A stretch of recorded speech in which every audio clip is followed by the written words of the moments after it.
We are on. Hello, students. CRS 426 Persuasion. Welcome to your podcast for the week in Persuasion and how it applies to your life. Today, we have the amazing, the talented, the extraordinary Dr.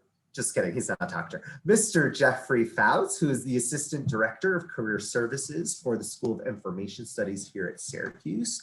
Let's give Jeff a big round of applause. Thank you. Thank you. I'll do it in my headphones so they can hear it. Thanks for doing this for our students today, Jeff. How you doing? Yeah, it's my pleasure. I'm very happy to be here. I appreciate you asking me to do this. I'm doing very well. It's very hot today in Syracuse, New York, believe it or not, and just trying to stay cool and give the students some good information that might help them in the future. That's awesome. Yeah, it's a little hot today. And that's okay. I'm sure pina coladas are in our future after work today. Nothing wrong with that. No, nothing wrong with that. So Jeff, you help a lot of students with negotiation. So when I get students who come to me, they're like, can you help me negotiate? I always send them a video that you did for our students last year where you gave a whole 60-minute presentation on how to negotiate. So I was wondering, I know that you've actually helped some of our iSchool students make like way more money, get some great items out of their negotiation. Can you humble brag a little bit about who you've been able to help out and what kind of impact you've had on students? Sure. Yeah. I mean, I've had students come in who actually got pretty good offers starting out, but I'll be honest with you, they were the ones that came to me and said, I'd still like to negotiate. So, that I think that speaks volumes about the students. And I would encourage all students to have that same kind of ambition. Like no matter what the offer, you should negotiate. And the thing that you have to remember is whatever offer you get, even if to you and it's an amazing offer, you can guarantee that that's the lowest, the bottom dollar offer that company is giving you. So they're going to try to get you in as cheap as they can.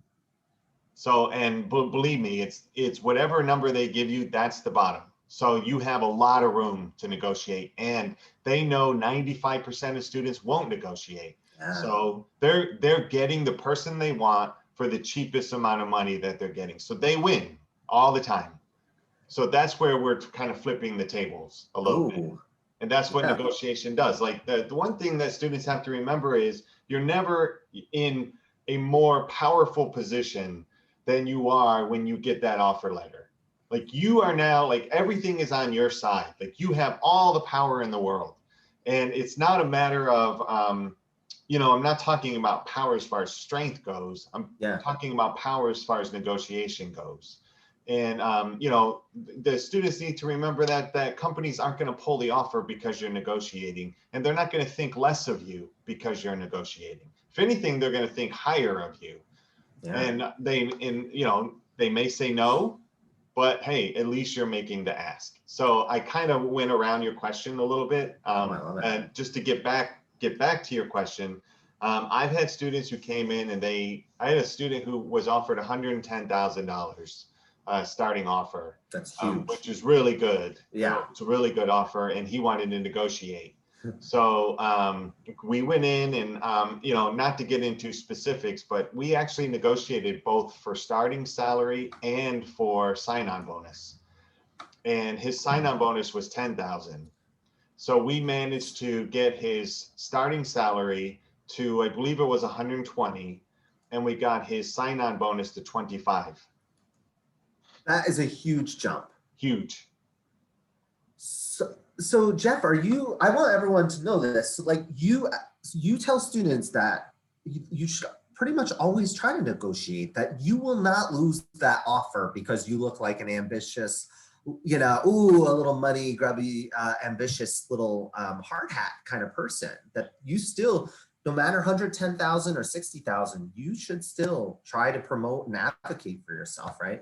There's no doubt. 110%. All the time, every time you should negotiate. And it's for the exact reason that I said, whatever number you are given, believe me, it's the lowest number that they are offering you. and they have room to negotiate. They have room. And believe so this is the trap that students fall into.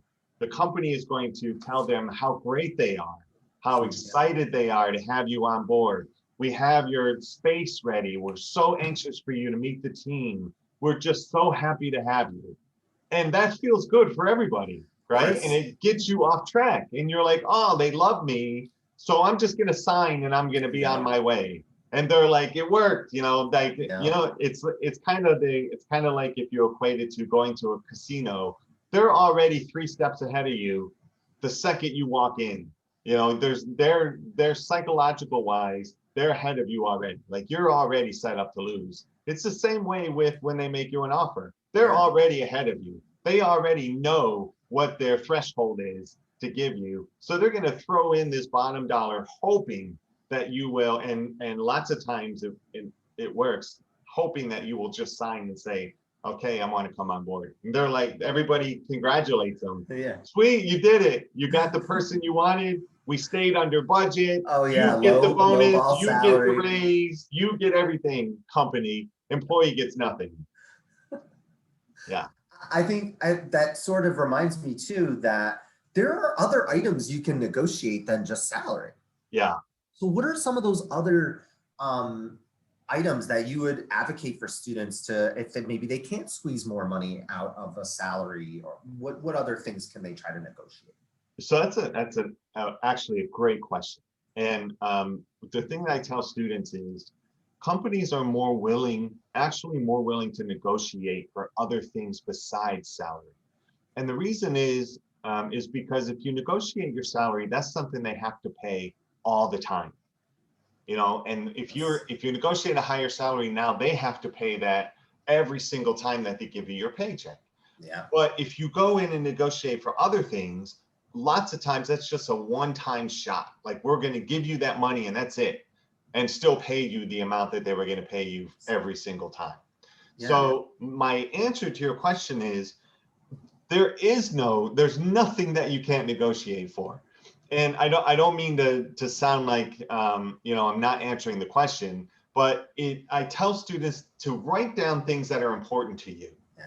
So I need you to think about things like sign-on bonus, relocation assistance, if you have to move, an awesome one, especially in times of COVID, if you got to work from home, getting money to build your home office, like that's a great rationale to give a company when you are negotiating. If you want me to work from home, great, but I got to buy things. I need monitors. I need a chair. I need a desk. Yeah.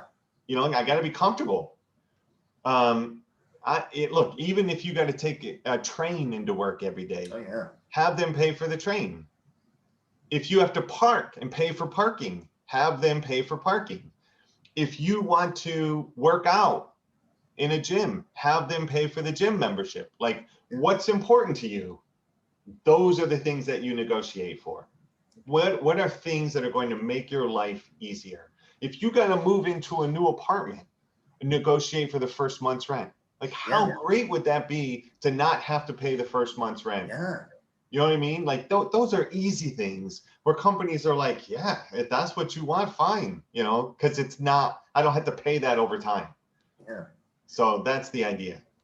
I mean, those are amazing. And I forget about that too, because dumbass me, I'm still paying $150 a year for my parking at Manly North. Right. Which Jeff and I park right next to each other. Yeah, and I'm paying it too, by the way. Why didn't we negotiate that? Free parking. I mean, we work here. Why are you charging us for parking? That's a great question. And actually, we have to take the bus in, or we could walk, but some of that goes towards them too. But still, the fact that we have to pay is kind of ridiculous. I know.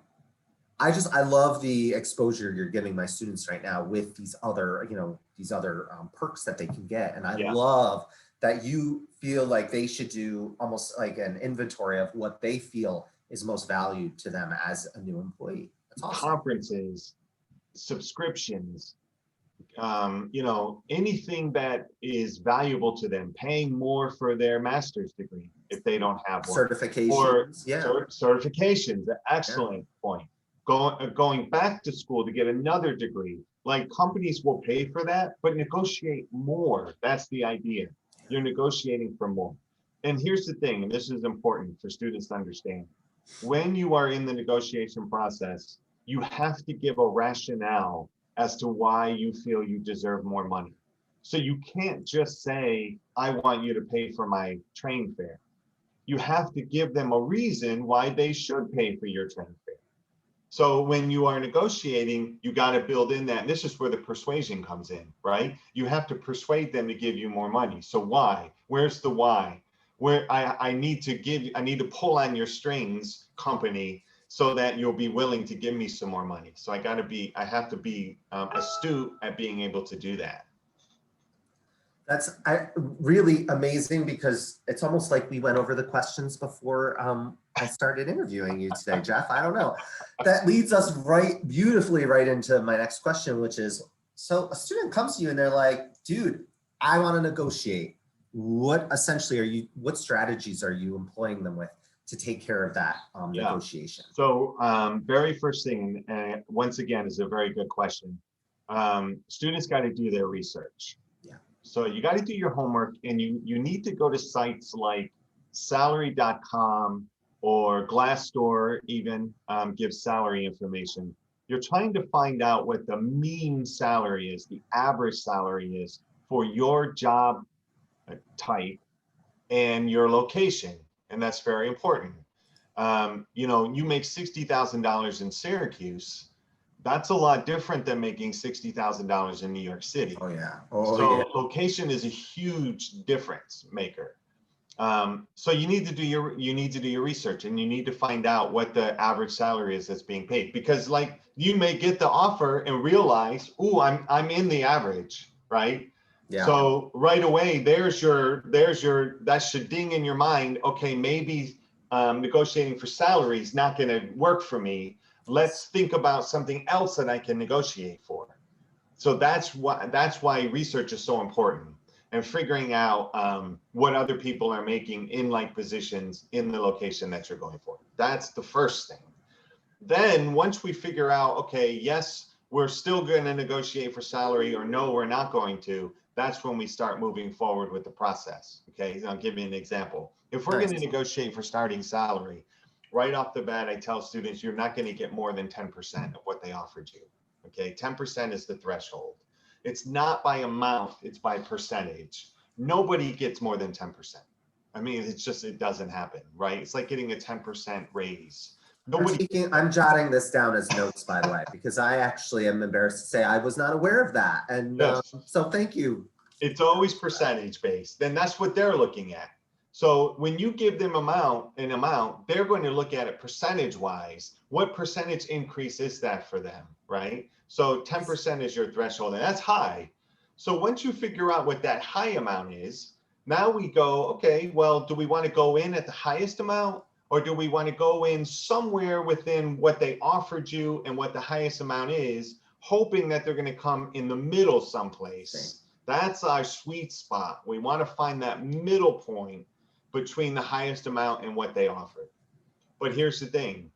You have to make the decision on whether the lowest amount that they're offering you is good enough for you. That's right. Because if they say no, you have to make the decision on either walking away or signing the offer letter and being happy with your decision and moving on with your life.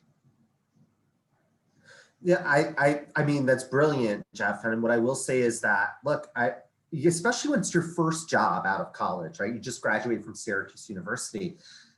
That job is not going to be your end all be all job for the rest of your life. So if you're not able to squeeze extra salary, or maybe you're not able to get a work from home on Fridays, or I don't know, a Metro card or anything like that, it's important to consider, like, look how hard it took you to get to this position. You've interviewed, you've sent your resumes out.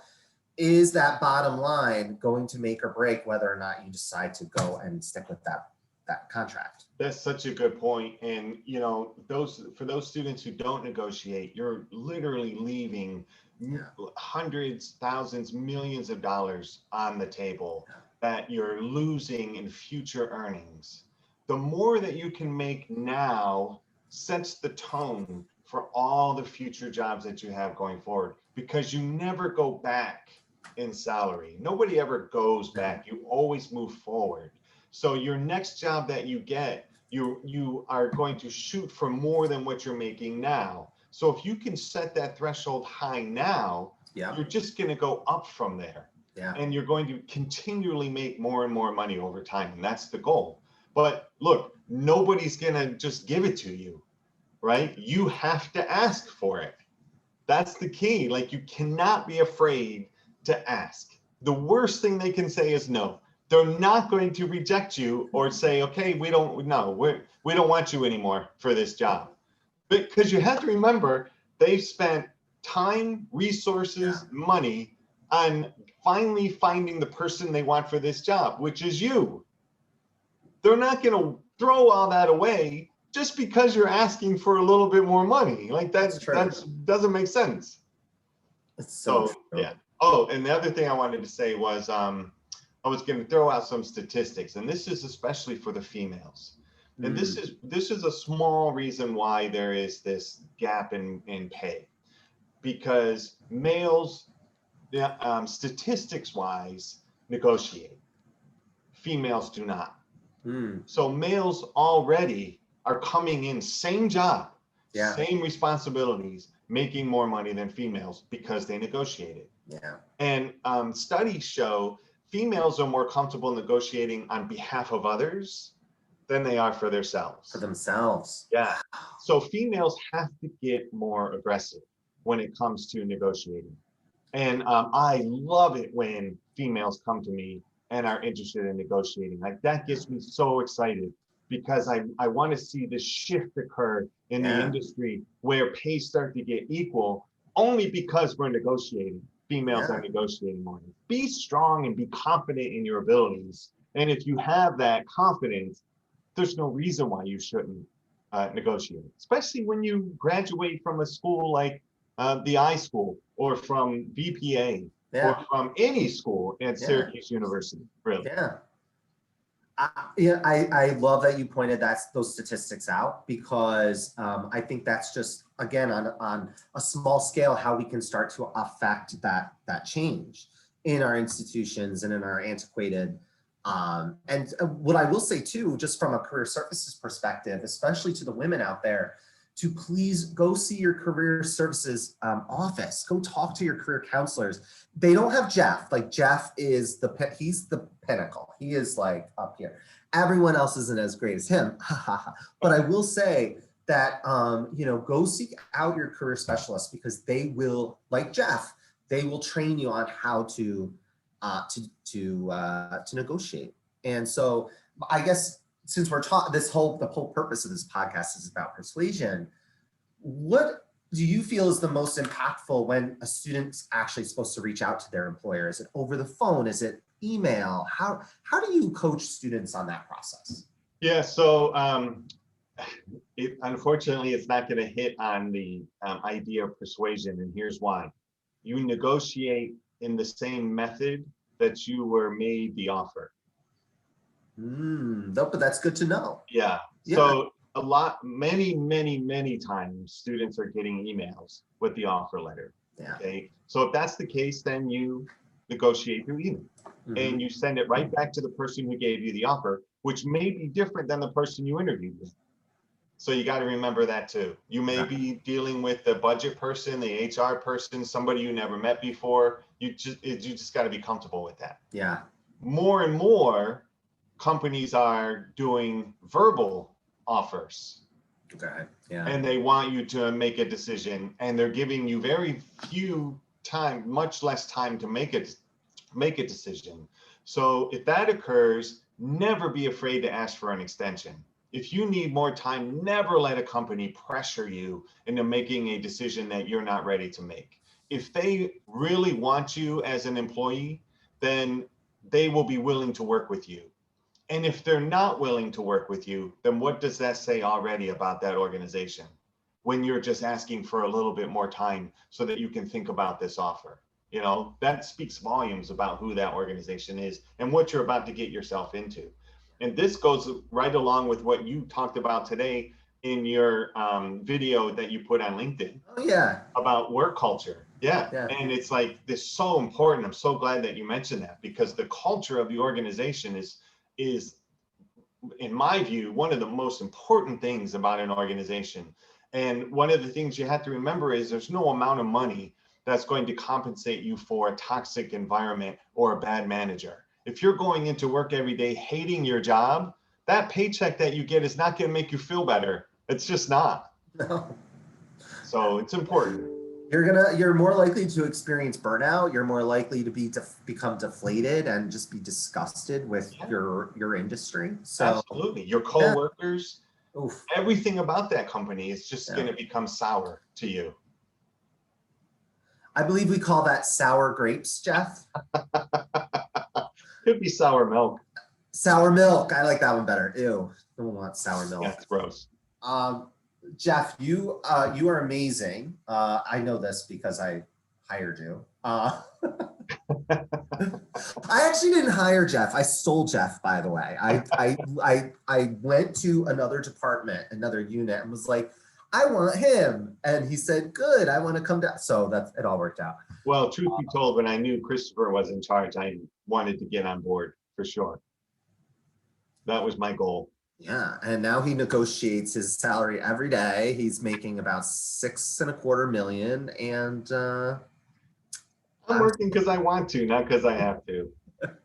because it's fun, damn it. Yeah. Last question for you, Jeff.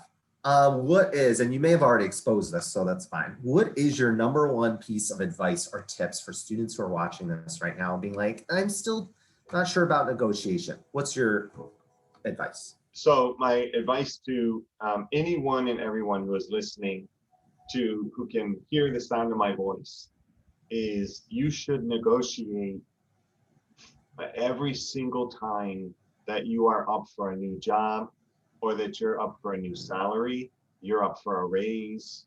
Any time that you have an opportunity, you should negotiate. So, Christopher, you said it earlier. Your first job is not your last job. And look, especially in today's times, you're going to be switching jobs 3 to 5 times within your first 10, 15 years of working. Okay, those are just statistics. Yeah. So if that happens, every time you switch a job, negotiate. There's no time not to negotiate.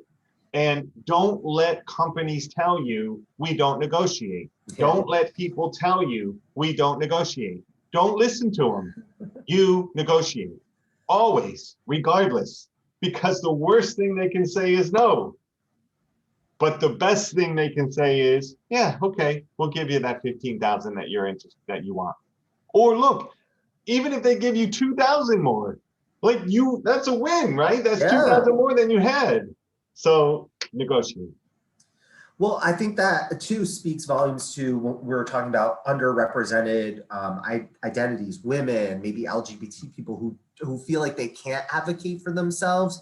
But think about it, if you take Jeff's advice and you start, your next position, you just try your best to negotiate, that will start giving you the confidence to approach negotiation a little bit more easily in the future when you have to do it again. And the one thing I want to make sure that I hit home as well is make sure that you give your rationale for why you are negotiating, right? So why do you deserve more money? And guys, it's not a matter of my rent is more. Yeah. Like you can't say that. I just got out of the hospital. Like that's not a reason to negotiate. What skills, extra skills are you bringing to the table, or abilities or experiences are you bringing to that organization that warrants you getting more money? That's what you are persuading them with, is your skills, abilities, knowledge, experience that you're bringing extra that nobody else has, right? That's your uniqueness. That's what and I tell students this too, when you start working, look for opportunities for you to fill a niche, to fill a hole that they have in the organization, because that makes you, and I'm gonna use this word again, once again, powerful in the organization. You're now powerful because you are one of the few people in the organization that knows how to do that thing. Yeah. I love it. Yeah. Yeah, no, and just to wrap up, I think that's we talk about a persuasion, about credibility, and how evidence is so important in trying to promote your credibility as a person or advocating for yourself. That rationale is so important. I love it, Jeff. Don't ask for more money because your rent's more, because you've got some hospital bills. You know, you actually have to point out things that help you stand apart from others as an emerging professional. That's right. And just be confident. Like if you are going to negotiate, be confident in what you have to offer. Be confident in your skills. Don't be nervous. There's no reason to be. All you're doing is asking for something. That's it.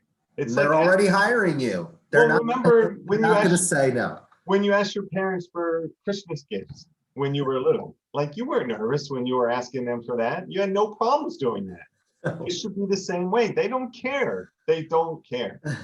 They're going to say yes or no. I don't think my parents ever listened to my requests for Christmas gifts. That's all right. I'm living the life now. So Yes, but you asked though. I did That's ask. key. And I eventually got a Polaroid camera. By the 90s, I was able to get a Polaroid camera for Christmas. And then by the 90s, they had already become that cool. So. Yeah, I don't even know if they have film anymore for Polaroid cameras, do they? They actually do in Target. Yeah, you can actually. Really? Target has a whole little Polaroid section. It's very weird. I'm going today to get one. Try to negotiate the price if you can. I mean, Polaroid is an outdated piece of technology. I don't know.